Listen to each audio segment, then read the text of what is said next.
Olá, pessoal, tudo bem?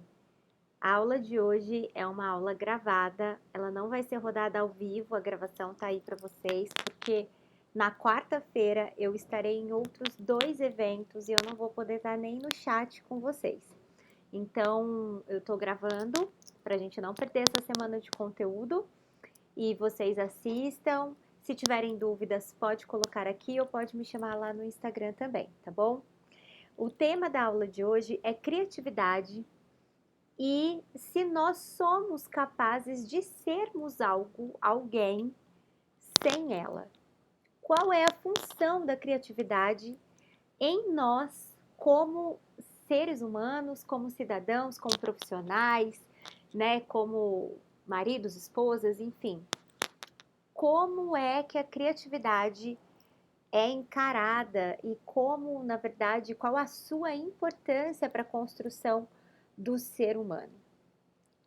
Todo mundo sabe já nessas aulas, desde que eu iniciei aqui, eu já venho falando sobre a importância de cuidar dos primeiros anos de vida da criança, porque são nesses primeiros anos onde o caráter, né, aquilo que é aceitável, as crenças, os valores da criança serão estabelecidos, é o alicerce da construção do ser humano, está nos seus primeiros 6 anos de vida. E a criatividade, o seu desenvolvimento não é diferente. Ela está aí entre as competências, as habilidades que nós temos a chance de desenvolver, de conquistarmos, especialmente dentro dos primeiros anos de vida. Não quer dizer que nós, se não tivermos essa oportunidade na nossa infância, não seremos pessoas criativas. A gente sempre pode desenvolver coisas ao longo da vida devido à plasticidade cerebral. Mas se a gente desenvolve isso, se a gente estimula isso nas nossas crianças nos primeiros anos de vida, é muito mais fácil que ela desenvolva essa habilidade para carregar ela para o resto da sua vida. Então, eu preparei aqui uma apresentação, eu vou começar a apresentar para vocês e vou dar alguns dados sobre criatividade para a gente poder conversar juntos, tá bom? Então, eu vou começar a passar aqui. O que é criatividade? A primeira coisa, né? O que é isso? Que habilidade é essa? É a habilidade de você ter ideias, desenvolver soluções, ideias originais, de criar algo que possa ser aplicado na resolução de um problema, que possa ser aplicado dentro daquela situação que você está vivendo. Então, você vive uma situação e para que você resolva essa situação ou para que você compartilhe ela, você precisa de criatividade. E é assim nas nossas vidas, desde a infância até a vida adulta. A diferença é que enquanto nós somos crianças, a resolução dos problemas não são uma coisa tão primordial assim para o adulto. Porque os problemas de uma criança tendem a ser muito inferiorizados pelo adulto. Então, aquilo parece não ter importância para a gente. E quando a gente chega lá na vida adulta, parece que os nossos problemas estão bem grandões, né? Cresceram junto com a gente. E aí nós precisamos de criatividade para poder solucioná-los ou para sair dessas situações, né? Ou para trazer à luz o nosso conhecimento. A criatividade, gente, é uma competência que é adquirida. E aí vou dar uma pausa aqui nos slides e vou falar algo com vocês. O estudo do desenvolvimento da criatividade é algo muito recente na neurociência. Não existem muitos estudos que relatam, que retratam como que funciona, qual é o mecanismo da criatividade no cérebro. Então, nós temos aí 3 teorias que circulam há alguns anos sobre como funcionaria a criatividade. A primeira teoria que foi criada a respeito disso, o primeiro paradigma dizia que a criatividade provinha de características inatas, assim como a inteligência era encarada há alguns anos. Então, quem esteve comigo na aula de janelas de oportunidade, eu falei um pouquinho sobre inteligência. Eu vou gravar uma aula sobre isso também, para vocês entenderem melhor. Mas então, essa primeira teoria me diz que a criatividade é algo que a pessoa nasce. Então, uma criança criativa já nasceria com essa habilidade. A segunda teoria, o segundo paradigma a respeito da criatividade, nos diz que a criatividade é para todos, ou seja, todos nascemos criativos e o ambiente é que molda e desenvolve essa criatividade no indivíduo. E a terceira, que é hoje a mais aceita, é a teoria mais aceita, é uma teoria que se aproxima muito a respeito das inteligências, da teoria de Gardner, sobre as inteligências, que diz que, na verdade, a criatividade é uma construção do desenvolvimento cognitivo mais a influência das interações sociais e do ambiente que o ser, né, que a criança está inserida. Então, a criatividade vem aí adquirida através de dois fatores que precisam estar unidos juntos e bem desenvolvidos para que ela afloresça. Essa é a teoria que está sendo mais aceita, melhor aceita. Mas existem muitos estudos ainda sendo feitos a respeito da criatividade. E hoje eu vou passar dados aqui do que nós já temos de estudos bem definidos para que vocês entendam um pouquinho como é que funciona esse processo. Então, 85% da criatividade é uma competência adquirida. Não é 100% por quê? Porque a outra parcela, a outra porcentagem vem, sim, de maneira genética, através do meu desenvolvimento já biológico, tá bom? Então, é bem semelhante mesmo à teoria das inteligências. Um pouco vem do DNA, um pouco vem das minhas experiências, das experiências que a criança vai viver. E aí, gente, existe um conceito a respeito da criatividade que é muito disseminado, que é a lateralidade cerebral e a função de cada lado do cérebro de maneira muito enrijecida. Então, o que o pessoal fala muito? Existiu esse estudo foi real, mas ele é muito antigo. E hoje nós já temos outros estudos, outras maneiras de captar imagens do cérebro que derrubam essa teoria, tá bom? Então, qual é esse estudo, qual é essa teoria? De que o cérebro é repartido em dois lados, e isso é ok, é verdade, nós temos lado direito e lado esquerdo do cérebro, e que o hemisfério direito do cérebro é o lado mais lógico, analítico, intelectual, sabe? É a parte mais séria do cérebro. E que a parte esquerda, o hemisfério esquerdo do cérebro, é a parte responsável pela criatividade, pelas habilidades que o ser desenvolve com relação a artes em geral. Então, durante muito tempo se acreditou que era isso. Pessoas que eram mais criativas utilizavam mais o cérebro esquerdo do que o direito. E as pessoas mais habilidosas em matemática, por exemplo, em ciências exatas, utilizavam mais o cérebro direito para ter desenvolvido essa habilidade. E hoje, na verdade, a gente sabe que esse é um conceito impróprio. Na verdade, a criatividade e várias outras funções, inclusive as habilidades matemáticas, inclusive as habilidades em artes, elas precisam de conexões entre os lados do cérebro. O cérebro não funciona só de um lado ou muito mais de um lado do que muito mais de outro.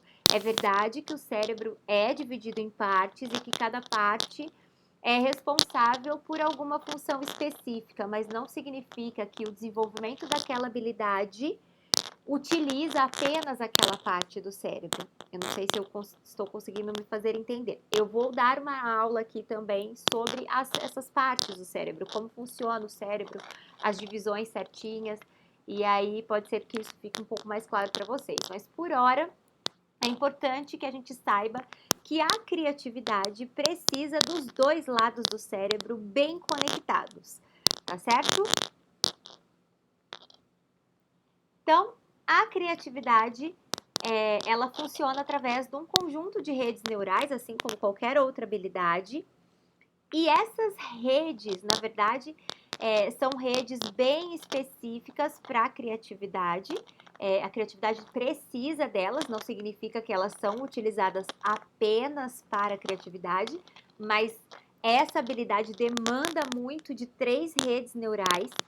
Elas são a rede de modo padrão, né, a rede de imaginação, a rede de controle executivo e a rede de saliência. Essas 3 redes neurais, e o que é uma rede neural? É o caminho que os neurônios percorrem para determinadas situações ou ações ou pensamentos, tá? Então, um neurônio recebe uma informação e para que essa informação chegue até ser executada, ele caminha dentro do cérebro. Essa informação caminha através das conexões de neurônios.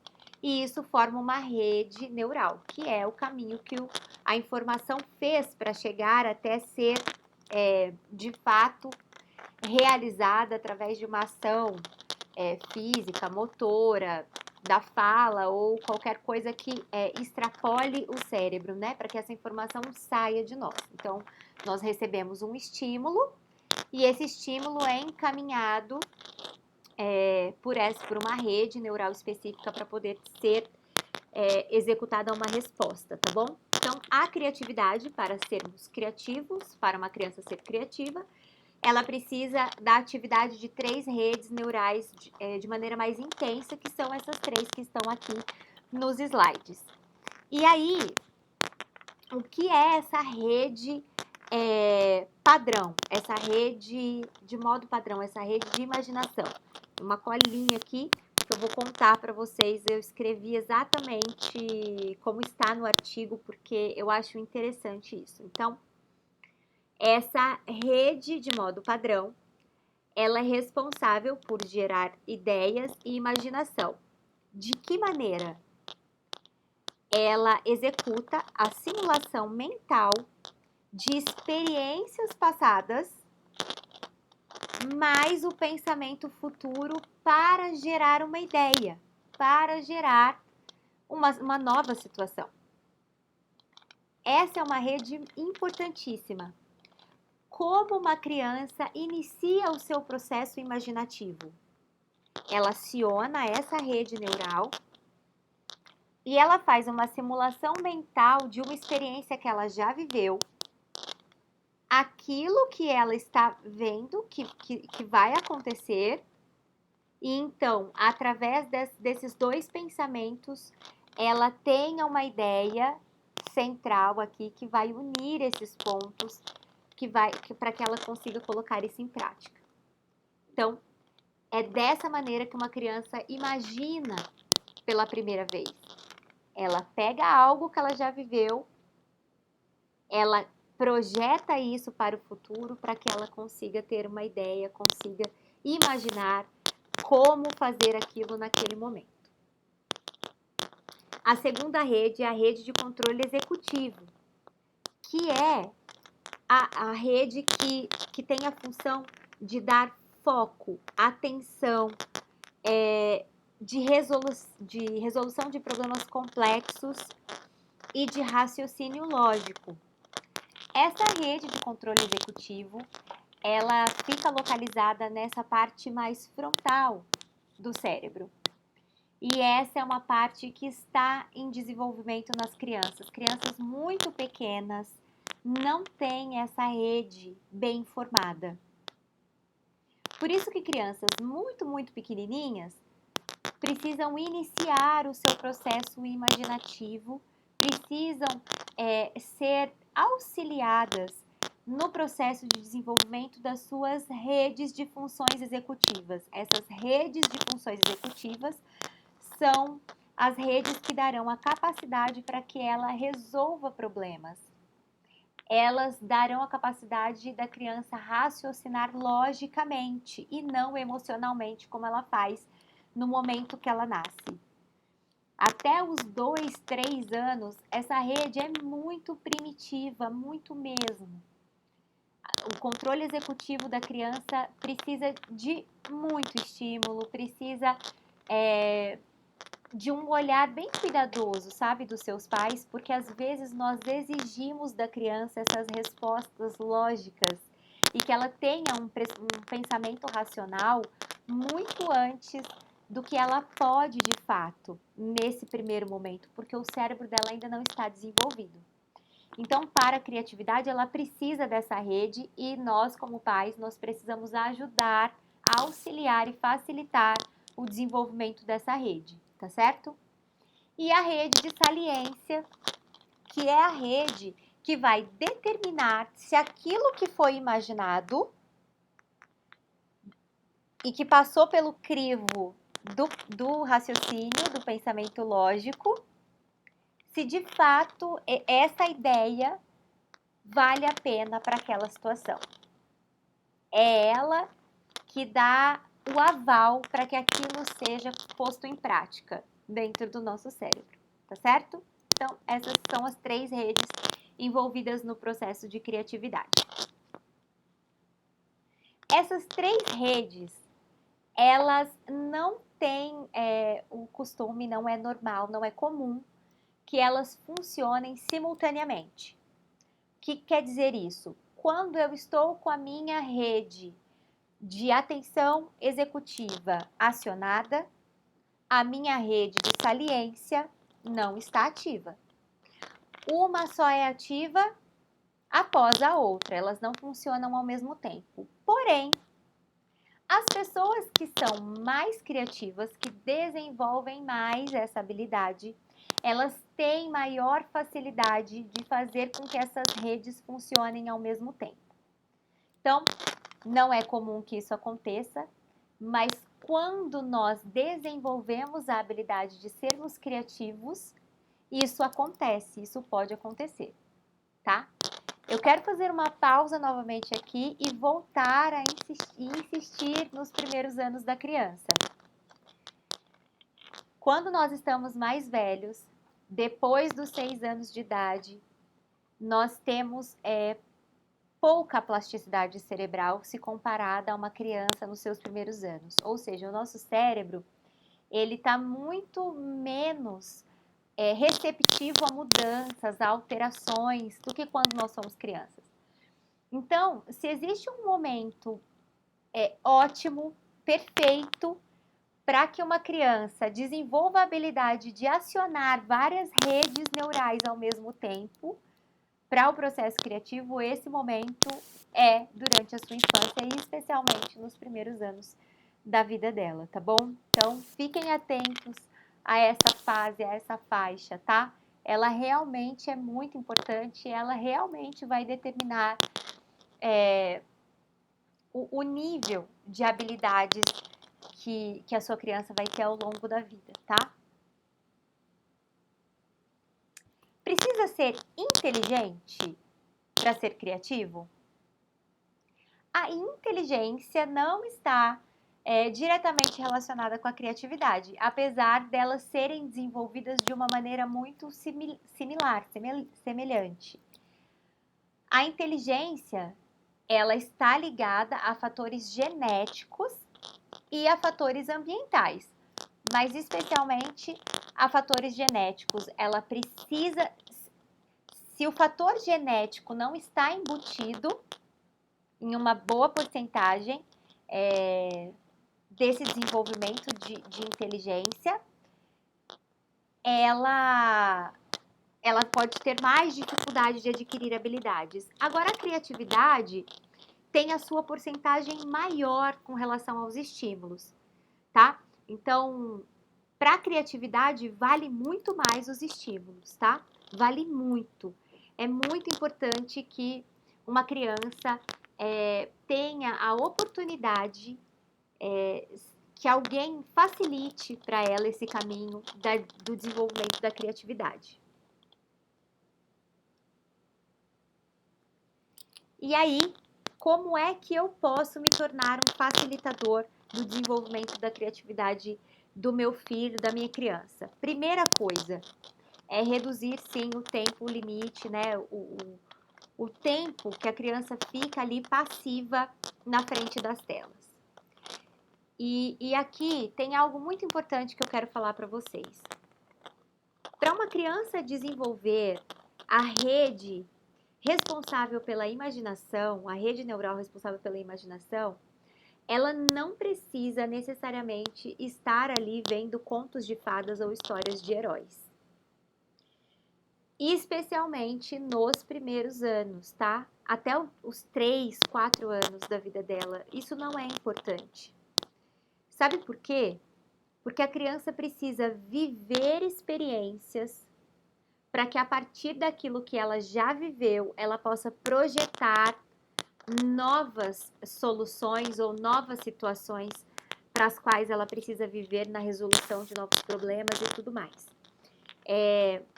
Existem vários estudos que falam da importância dos contos de fadas para o desenvolvimento da imaginação das crianças, da criatividade das crianças. E isso é real, é ok, mas isso é após os 6 anos, tá? Até os 6 anos, a criança precisa de experiências reais. Ela precisa ver, ouvir, sentir cheiros, tocar e experimentar situações para que ela tenha a capacidade de projetar novas situações. A criança que desenvolve imaginação através de coisas irreais, ela não consegue depois, ela não vou falar que ela não consegue, mas ela vai ter muita dificuldade de ter ideias concretas para a resolução dos seus problemas, de apresentar soluções reais para os seus problemas ou para as situações que ela precisa. Então é importante que a criança não fique o tempo todo só vendo coisas imaginativas na televisão, porque senão ela não vai desenvolver bem a sua rede neural imaginativa, porque ela precisa de fatos reais, tá? De experiências reais para desenvolver isso. Então reduza o limite de tempo que a sua criança fica na frente das telas. Segundo, leia livros e crie novas histórias. Por que, gente, que ler livros é extremamente importante para o desenvolvimento da imaginação e da criatividade das crianças? Quando nós lemos uma história e quando não há uma história sendo contada através de imagens prontas, porque no livro é diferente. Você pode estar contando da menina que morava na fazenda e que todo dia ela cuidava das galinhas, por exemplo. E no livro pode ter a imagem de um celeiro e de uma galinha. Mas todo esse caminho da criança saindo da casa, chegando no celeiro e alimentando as galinhas, a criança precisa imaginar essa cena. Ela não está vendo, não está pronto para ela na tela da TV, sabe? Então, o livro é um facilitador, sim, do desenvolvimento da imaginação e da criatividade das crianças. Porque você lê, você narra uma história e as imagens precisam ser construídas pela própria criança. E crie também novas histórias, não só aquelas do livro. Sentem-se no chão, ou antes de dormir, ou em qualquer momento do dia de vocês, e você, pai, mãe, inventa uma história. Cria uma história nova, cria uma história a partir do que vocês têm na mão, com a caneta, com algo, com qualquer objeto que vocês tenham, né? Use a sua criatividade, mesmo que você não tenha muita, use aquela que você desenvolveu ao longo da sua vida, porque isso também vai te ajudar a desenvolver mais e mais. Quanto mais você utiliza a criatividade, mais ela se desenvolve em você. Então, isso serve para você como adulto também. E use isso, use esse recurso como estímulo para sua criança. Outra coisa, evite o excesso de regras nas brincadeiras. E aí, quando eu falo evite o excesso de regras, gente, não é para deixar a criança desenfreadamente fazendo loucuras. Tenha um bom senso. Mas sabe, deixa a criança brincar da maneira como ela desejou com aquele brinquedo. Então, você sabe como é que é para montar aquele Lego. É para aquele Lego se transformar em um barco. Ok, vocês podem fazer isso em algum momento. Mas deixe sua criança pegar aqueles blocos e fazer o que ela quiser daquilo. A gente sabe que aqueles blocos são para serem empilhados do maior para o menor, até ser formada uma torre. Mas deixa a sua criança colocar o menor primeiro e o maior depois e o menor. E com isso tudo, ela vai fazendo testes e ela vai criando soluções, ela vai desenvolvendo essa criatividade para criar uma nova torre, de um novo formato, de um novo aspecto. Então, deixa ela ser livre na brincadeira, dentro do possível, dentro dos limites ali, né? Não é para deixar ela se machucar, não é para deixar fazer loucuras. Mas é importante que ela tenha liberdade na hora da brincadeira. Se você barra a criança toda vez que ela tenta utilizar um objeto de uma outra maneira que não é a maneira esperada, você vai podando o desenvolvimento da criatividade dessa criança. Ela precisa explorar os objetos e explorar também a funcionalidade deles. Deixa a criança, ela precisa disso para esse desenvolvimento. Elogie os esforços da sua criança e não o resultado que ela obteve. Ou seja, você está vendo que ela está fazendo algo de maneira errada. Ela está brincando, ela está empilhando de uma maneira que não é correta. Que ela não vai conseguir fazer aquilo até o final. Mas se ela fizer metade e te chamar, te mostrar, elogie. Nossa, que torre diferente você montou, filho. Será que você consegue chegar até o final? Vamos tentar? Ao invés de dizer, tá errado, você não vai conseguir terminar essa torre, vai cair, porque não é assim que monta. Entende? É muito diferente. Então não pode ela nisso. Elogie o que ela está fazendo, né? Se ela te pedir, se ela perguntar. Se ela não perguntar, você nem precisa interferir, tá? É importante não interferir no trabalho da criança. Então, se ela tá lá empilhando torres com os blocos todos desiguais, na ordem errada, e ela te chamar, olha mamãe, olha papai, olha o que eu estou fazendo, uma torre muito alta. Nossa, filho, que torre diferente, essa é diferente da que a gente já fez. Será que você consegue terminar ela? Vamos tentar, né?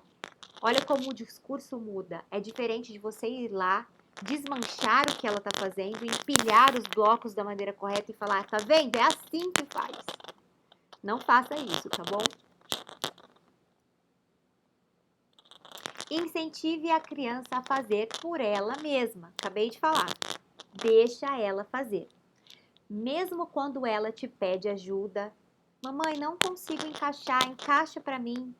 Você vai lá e diz, vai filho, você consegue. Vira um pouquinho. Vai, eu acredito que você vai conseguir. A gente já empilhou juntos uma vez, a gente já encaixou juntos. Pode ir, vai. Incentive que ela faça, não faça você por ela. Porque ela pode se acostumar com a sensação de só ter o resultado esperado quando você vai lá e faz. É importante que ela conquiste os resultados por si mesma. Eu quero terminar aqui a apresentação com essa frase de Maria Montessori. Ajude-me a crescer, mas deixe-me ser eu mesmo. Isso é muito importante para a criança. É importante que a gente seja facilitador. Quando eu falo de estímulos em todas as aulas que eu venho dar aqui, em todos os vídeos que eu gravei, eu quero não que você fique ali estimulando a sua criança o tempo todo, fazendo atividade dirigida, corrigindo quando ela erra algo. Não. Mas proporciona o ambiente, facilita para que o cérebro dela faça o serviço, faça o trabalho, proporcione o ambiente, proporcione os meios. O cérebro dela vai se encarregar do resto. É importante deixar que ela faça por si as coisas, que ela descubra por si a resolução, a solução dos problemas. É importante que ela tenha experiências para que ela tenha bagagem para criar outras coisas. E agora, o fato mais importante, o ponto que eu acho que é o ápice do desenvolvimento da criatividade de uma criança, deixa eu tirar a apresentação aqui, mora no fato de você ser um apoiador da sua criança, de você ser suporte para os momentos onde ela começa a criar. Então, é incrível quando a gente vê, e é lindo ver, uma criança que começa uma brincadeira imaginativa, e se você tiver o costume de observar a sua criança, você vai notar isso. Uma criança começa a imaginar que está cozinhando com uma panelinha, porque ela vê a sua mãe cozinhar todos os dias.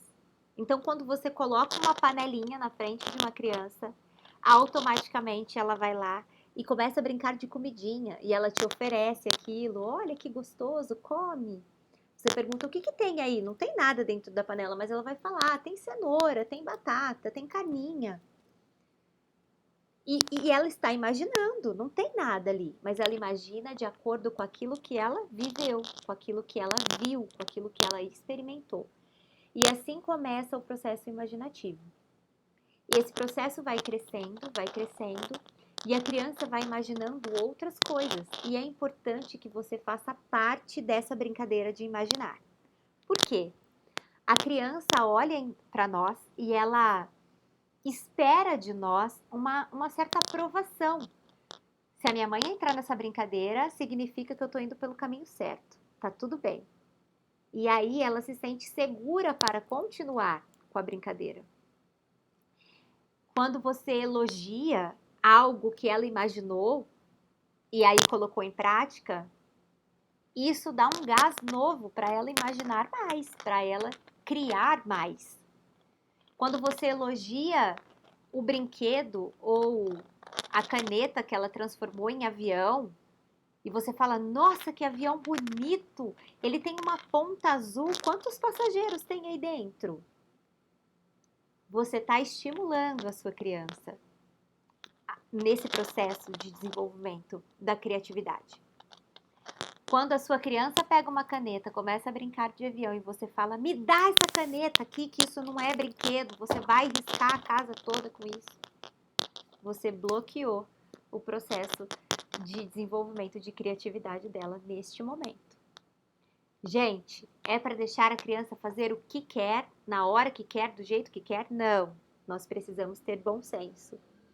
Mas sabe, aquilo que você pode evitar de bloquear, evite às vezes não, muitas vezes, a maior parte das vezes, a gente bloqueia o processo criativo de uma criança por capricho, porque aquilo não é importante pra gente naquele momento. E aí quando ela vem com um palitinho, com uma massinha na ponta e fala que aquilo é um picolé, para você, você empurra ela e você fala, dá licença que eu tô ocupada com outra coisa. Sabe? Eu sei que nós vivemos em uma vida corrida, mas quando a gente separa um tempo de qualidade com a nossa criança, a gente pode ser o facilitador naquele momento. Não significa que você precisa ficar 24 horas por dia sendo o facilitador do desenvolvimento da sua criança. O ambiente faz muitas coisas. O ambiente, proporcionar um ambiente ideal para o desenvolvimento é importante, porque o ambiente fala, sabe? O ambiente ensina a criança. Mas em alguns momentos ela vai precisar de você, ela vai precisar do seu carinho, ela vai precisar do seu envolvimento naquela brincadeira. E aí, quando ela se sente segura, ela vai progredindo, sabe? Ela vai desenvolvendo isso de uma maneira mais efetiva, mais confiante, e essa confiança de que as ideias dela são bem aceitas vão servindo como base para a construção dela até a sua vida adulta. Eu quero te levar a fazer uma reflexão aqui no finalzinho dessa aula. Quantas vezes você tem medo ou não expõe a sua ideia para a resolução de algum problema por medo que as pessoas não te aprovem? Eu passo por isso sempre, sempre. Talvez porque na minha infância, na escola que eu estudei, ou dentro da rotina familiar que eu tinha, eu não tinha ideias muito bem aceitas. O meu processo criativo talvez tenha sido bloqueado em alguns momentos, né? E isso me bloqueou também. Então, hoje, na minha vida adulta, eu tenho essa dificuldade. Eu, Adriana, não sou uma pessoa muito criativa. Não sou. Eu copio, talvez, algumas soluções, né? Eu faço aquilo que a maioria está fazendo. E esse é um dos desafios que eu tenho enfrentado até aqui com vocês. Porque para trazer um conteúdo de qualidade, para poder gerenciar um Instagram com boas imagens, com bom conteúdo, eu preciso ser criativa. Eu não posso fazer mais do mesmo, senão ninguém vai querer me ouvir. Então, esse é um desafio que eu tenho enfrentado. Talvez se na minha infância eu tivesse tido o estímulo necessário ou alguém tivesse facilitado isso de uma maneira mais eficaz para mim, eu não tivesse tanto problema, né? Eu me lembro de uma amiga, talvez ela esteja assistindo essa aula, se você estiver assistindo, Thalitinha, eu lembro de você sempre quando eu penso em criatividade. Na minha infância, a Thalita, minha colega de escola, era uma das pessoas mais criativas que eu conhecia e como eu admirava isso. Ela tinha uma calça jeans que ela desenhou com os Looney Tunes, personagens, esses personagens de desenhos. E ela desenhou, ela era muito habilidosa, a inteligência dela para as artes era muito bem desenvolvida e ela desenhava muito bem. Então, ela desenhou em toda a calça, ela customizou aquela calça e ela ia para a escola com aquela calça. E eu adorava aquilo, achava o máximo. Mas eu tinha uma certa habilidade com desenho quando eu era criança. Eu desenhava razoavelmente bem. E eu lembro, mãe, se você estiver assistindo essa aula também, olha só, você bloqueou o meu processo criativo. Eu lembro de eu ter pedido, falei, mãe, deixa eu desenhar aqui nessa calça também, igual a minha amiga lá da escola. Jamais. Não vai desenhar na calça, não vai. Mas essa é velha, não. Desenhar na calça, imagina. Onde já se viu desenhar na calça? Vai sair andando com a calça desenhada? Então vai muito de criação, vai muito realmente do quanto esse processo foi facilitado para você. Então, ela, que já era muito habilidosa com artes, provavelmente a família dela incentivava mais. Eu não era tão habilidosa com artes assim, acho que a minha mãe falava, ela vai estragar essa calça, não vai dar certo. Melhor você estudar, que seu negócio aí é livro, vai ler, né? Então, é mais ou menos isso, dei esse exemplo aqui que eu vivi na prática e que eu me esforço para não ter com o meu filho hoje. Eu vou acertar 100%? Não vou, gente. Eu vou errar, eu vou bloquear o processo criativo dele. Eu não vou facilitar em algum momento, porque é natural, a gente não é 100% perfeito. Mas enquanto a gente puder facilitar, e é para isso que eu estou aqui falando com vocês, para desenvolver essa consciência em vocês. Se nós formos conscientes, a gente vai, pelo menos, se esforçar em desenvolver essa sensibilidade de ser facilitador da criança nos seus vários aspectos do desenvolvimento, no caso de hoje, da criatividade, tá? Eu só quero despertar vocês para serem facilitadores das crianças. Errar, nós vamos sempre. Mas, se a gente puder acertar em alguns momentos, nós já estaremos fazendo grandes coisas pelos nossos filhos, tá bom? Essa foi a aula de hoje. Se você tiver dúvida, pode correr lá no Instagram, todo dia tem caixinha aberta, pode deixar aqui nos comentários. E é isso. Um beijo para vocês e até a próxima aula.